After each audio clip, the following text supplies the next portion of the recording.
Good afternoon. The title of this presentation is Quantitative EEG in Consciousness Disorders.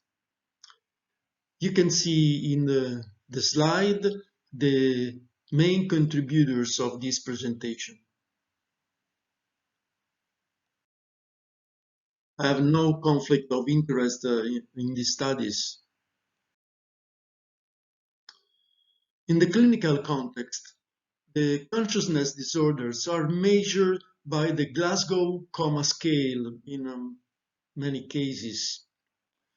The scale measures eye opening, verbal response, and motor response of the patients with consciousness disorders.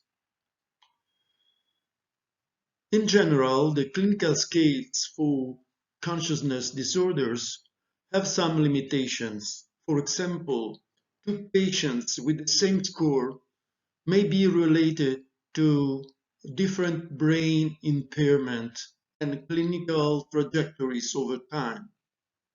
So there is the need of biomarkers of brain dysfunctions in these patients. Resting state EEG rhythms may provide biomarkers of consciousness disorders in patients with consciousness disorders, such as patients with persistent vegetative state or locked-in syndrome. We hypothesize that resting state EEG rhythms may reflect the brain function in these patients from symptoms onset and during the evolution of the clinical state.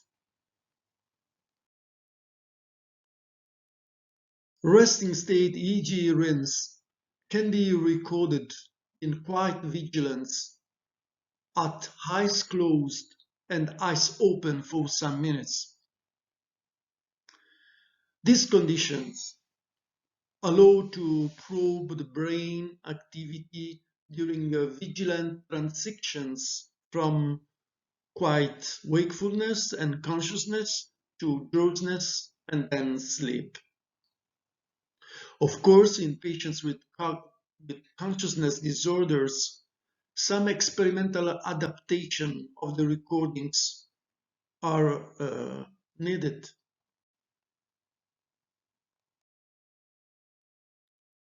An Austrian psychiatrist, Hans Berger, described for the first time resting state EEG rhythms in 1928. He showed ample EEG activity in the posterior region of the scalp during eyes closed resting state condition. He called these ample rhythms alpha rhythms. During eyes open condition and mental calculation, the alpha rhythms disappeared and the small EEG oscillations at higher frequencies from 20 to 8 Hz appeared. The so-called beta and gamma rhythms.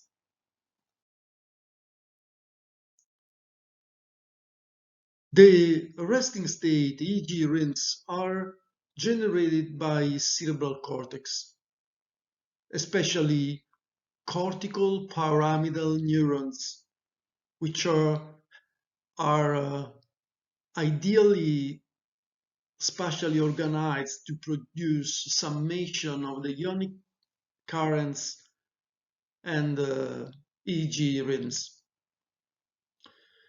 The resting state EEG rhythms are modulated by reticular formation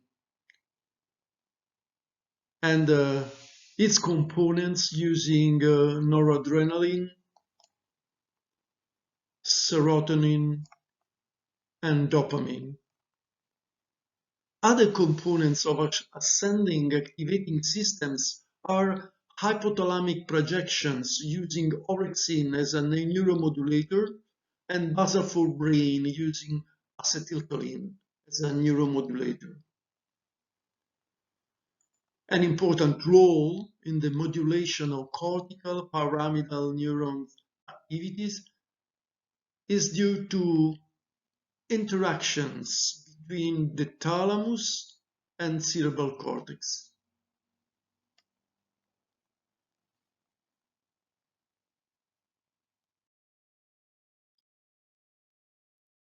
The resting state EEG rims are a complex signal, but this signal can be decomposed in elementary oscillations at given frequencies. This allows the identification of an individual alpha frequency peak, the frequency showing the maximum power in the range of alpha rims. The magnitude of the elementary EEG oscillations can be represented in the so-called EEG power spectrum and used for statistical analysis. In our studies, we tested the informative role of resting state EEG rims in consciousness. The hypothesis was that these rims underpin vigilance and consciousness and its disorders, with some promising clinical applications. In our studies, we used different electrode montages as a function of the state of the experimental subjects and patients with consciousness disorders. The artifact-free EEG periods were used as an input for the estimation of cortical sources of EEG rims by low-rate freeware, so that any group can replicate our results.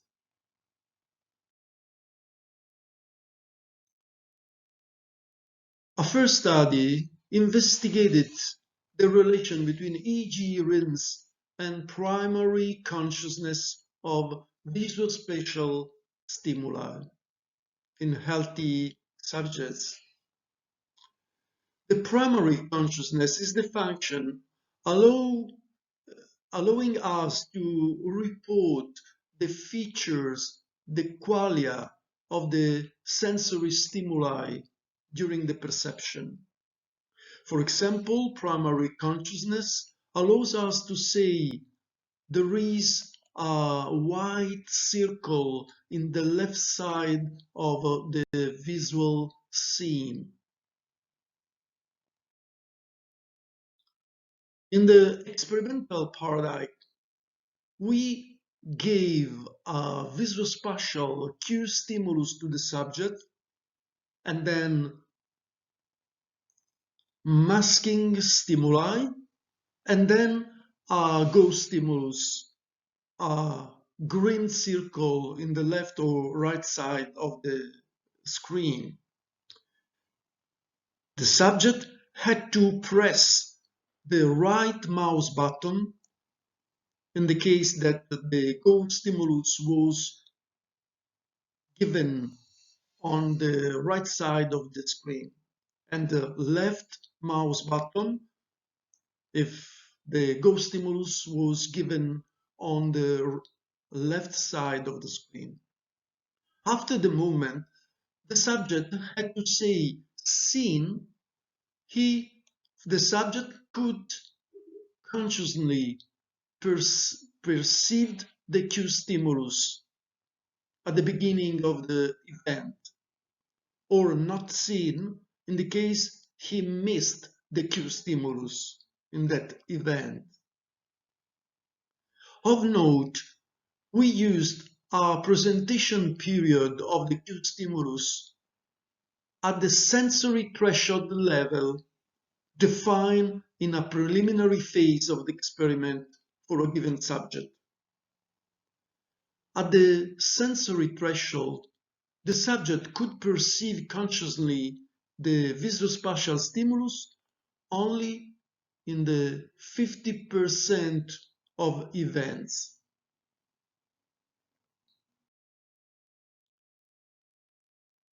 The first analysis of the EEG data was performed before the visual stimulus presentation, the cue stimulus presentation.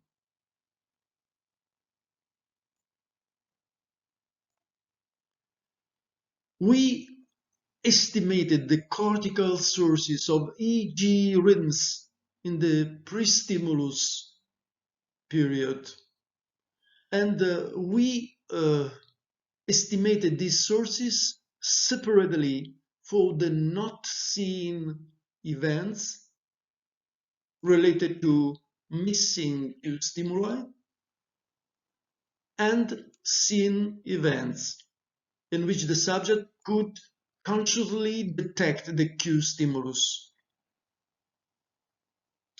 When we compared the cortical source activity between not seen events and the seen events, it appeared that in the seen events there was a higher cortical source activity in the alpha rings in an occipital, parietal, and the premotor dorsal pathway in the cortical space.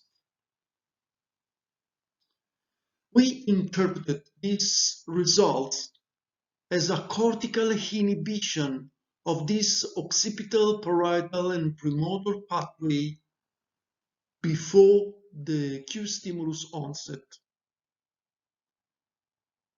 because of the higher alpha rims and the higher the cortical inhibition based on previous findings. So higher alpha rims in the occipital, parietal, and premotor dorsal pathways allows a reduction of the noise of cortical activity before the stimulus presentation.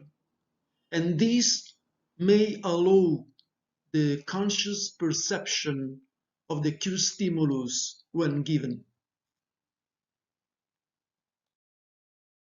In the second part of the analysis, we analyzed the EEG activity immediately after the cue stimulus presentation.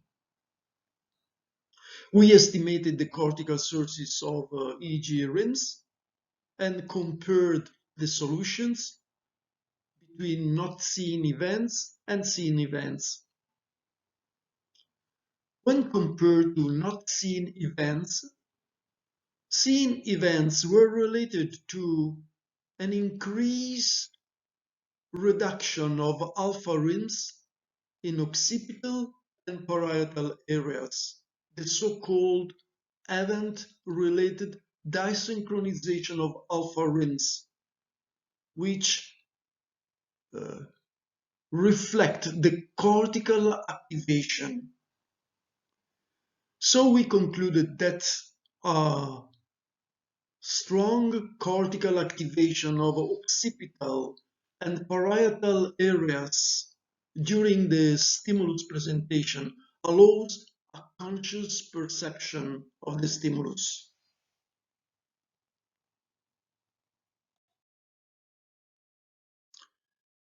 In another study, we tested if the parietal cortex may play a causal role in the conscious perception of visuospatial stimuli in the previous paradigm, and use repetitive transcranial magnetic stimulation of a parietal cortex as an interference. We also use a sham fake stimulation of the frontal areas, Brodmann area 6, but no magnetic stimulation was given during this sham stimulation.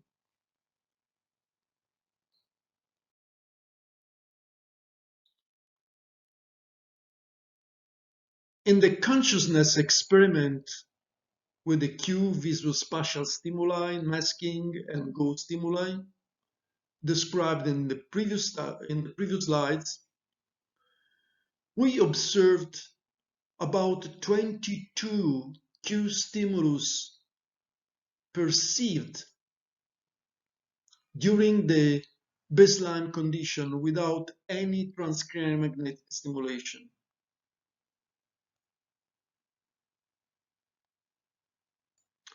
During the sham fake brain stimulation, we observe practically the same number of Q stimuli consciously perceived.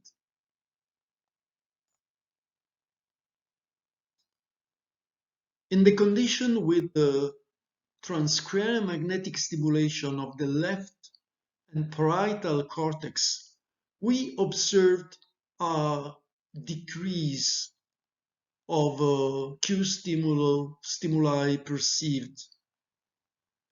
So this demonstrated that the parietal cortex in the left and right hemispheres may play a causal role in the conscious perception of visuospatial stimuli in our paradigm.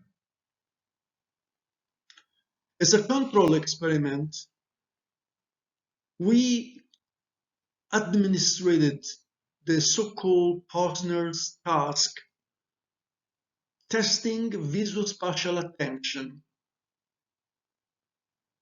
and gave sham transcranial magnetic stimulation or parietal and left transcranial magnetic stimulation. And we used also a baseline condition without any brain stimulation. We observed that in the sham condition, the subjects responded to the attentional task with about 400 milliseconds of reaction time. And that the transcranial magnetic stimulation of the left and parietal cortex induced an increase of reaction time, showing some temporal impairment of visuo-spatial attentional systems. So we concluded that the posterior parietal cortex in the left and right hemispheres may play a role in the conscious perception of visuospatial stimuli and also in the visuospatial attentional function. However, we didn't observe a significant statistical correlation between the outcome of the conscious experiment and attentional experiment, showing that the neural populations in the parietal cortex underpinning primary consciousness and attention of visuospatial stimuli may be different, at least at a given point.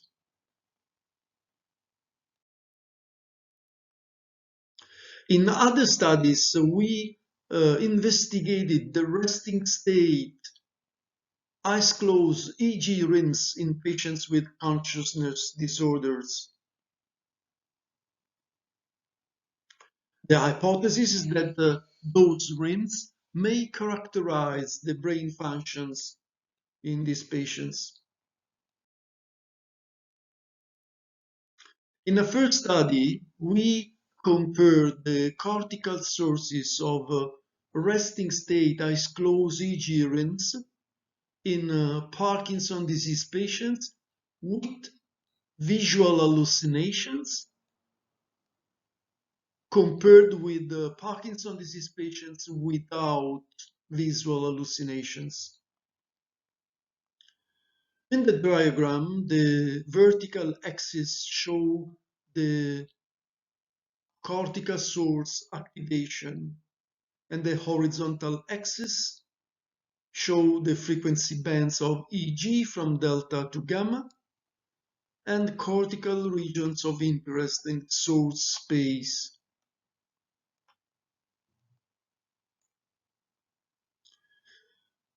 In blue, we have the normal elderly subjects as a control group.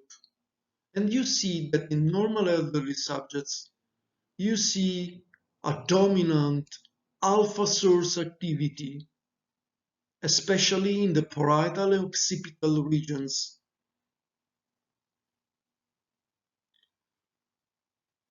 These results reflect the high cortical inhibition in visual and visuospatial systems in the eyes closed condition.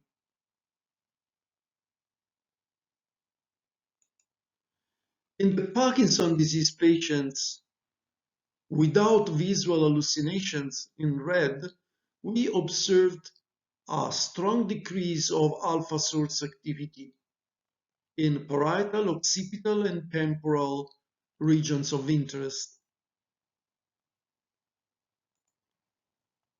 Even Parkinson disease patients with visual hallucinations showed a decrease of alpha source activity in the parietal, occipital, and temporal cortical areas. So, different abnormalities of cortical alpha source activity in relation to inhibition of these areas are related to visual hallucinations in Parkinson's disease patients. Of note, there was no difference in the delta source activity between Parkinson's disease patients with and without visual hallucinations. So there is a frequency-specific effect in relation to visual hallucinations in these Parkinson's disease patients.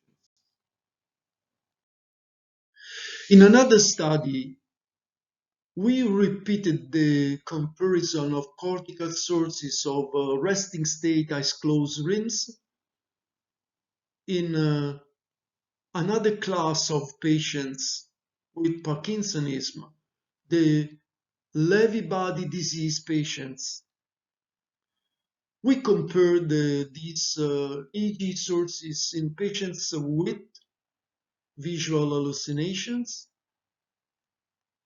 over Lewy body disease patients without visual hallucinations.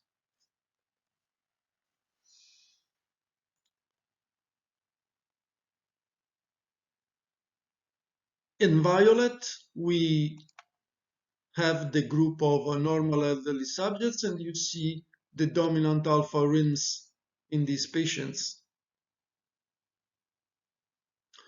You see that in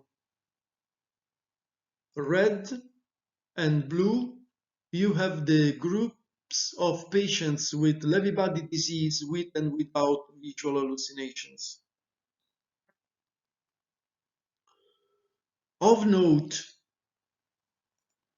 the disease with Lewy bodies patients with visual hallucinations show higher delta source activity in parietal cortex when compared with Lewy body disease patients without visual hallucination in blue. Interestingly, there were no differences in alpha source activity between Lewy body disease patients with and without visual hallucinations. No differences in contrast with the results observed in Parkinson's disease with and without visual hallucinations. So Parkinson's disease patients and Lewy body disease patients show very different frequency and spatial patterns of resting state alpha and delta rhythms.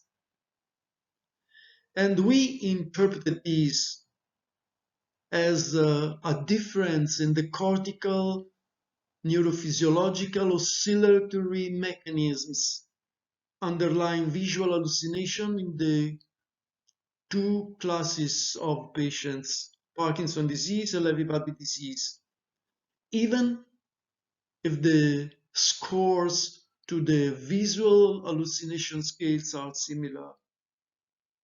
In other words, different pathways in the neurophysiological oscillatory systems and quiet vigilance may predict different features of visual hallucinations. This will be investigated in future studies. In another study, we investigated the resting state EEG rhythms in patients with persistent vegetative state.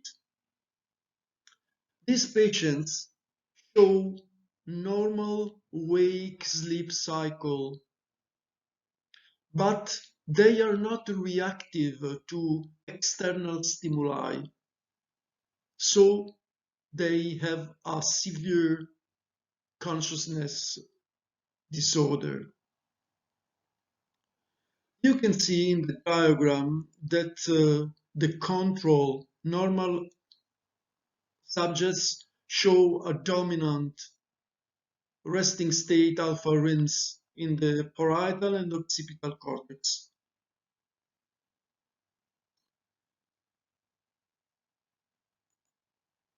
The patients with the persistent vegetative state in green show a dramatic drop of alpha source activity in the posterior areas and in the frontal and central areas. You see that there is no alpha frequency peak in these patients.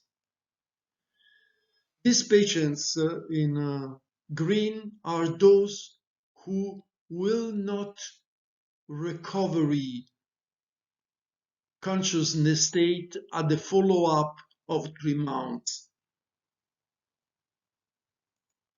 Of note, the group of patients with persistent vegetative state in red show a decrease of alpha source activity in parietal, occipital, temporal, limbic, frontal and central areas, so a diffuse decrease in this group of patients, but not so strong with the other group of persistent vegetative state patients. The group of persistent vegetative state patients in red was composed by patients who will recover partially consciousness at the follow-up of 3 months. They reach the minimally conscious state with some reaction to external stimuli. So, in other words, a small but present alpha frequency peak in the occipital and parietal areas may be a predictor of a positive evolution of the disease state at the 3 months follow-up. So some residual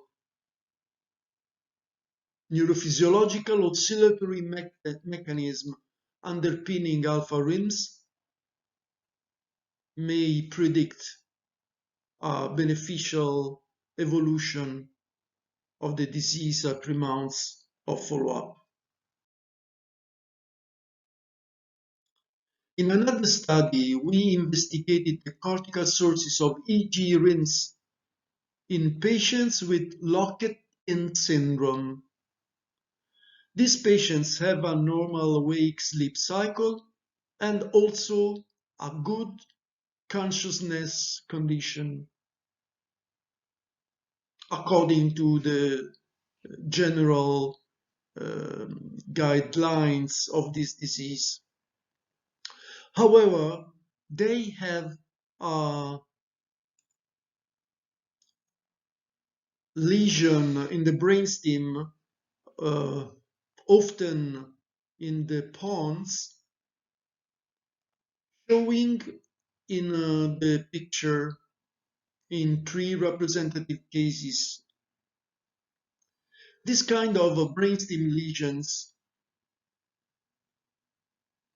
make the patients paralyzed.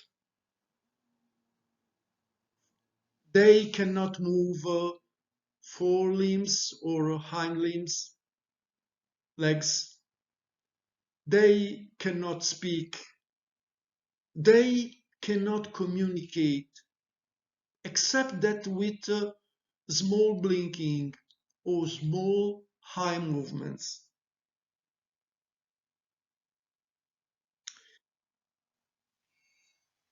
In the present experiments,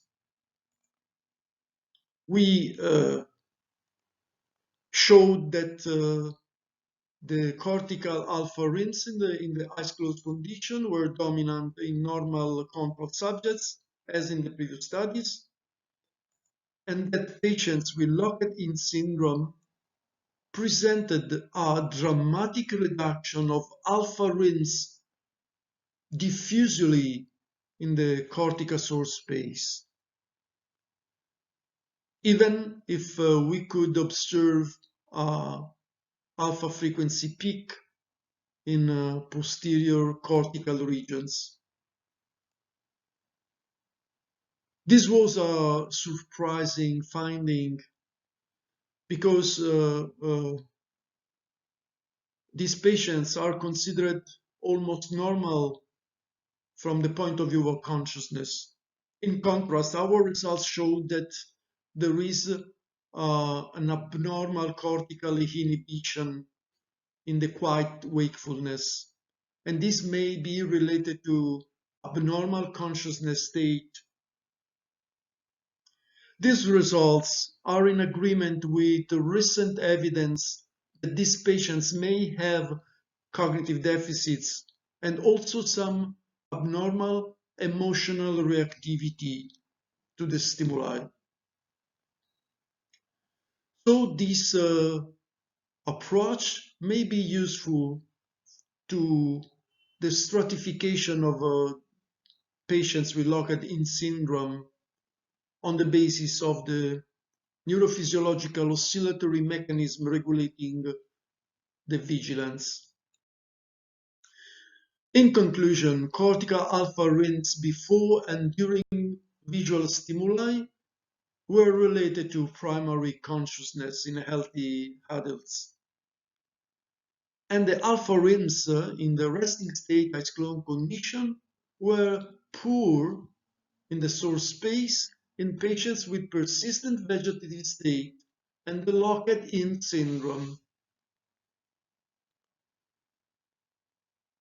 The resting state alpha rims were also abnormal in Parkinson's disease with visual hallucinations, in contrast with the abnormalities of resting state EEG rims in delta frequencies in patients with Lewy body disease and visual hallucinations.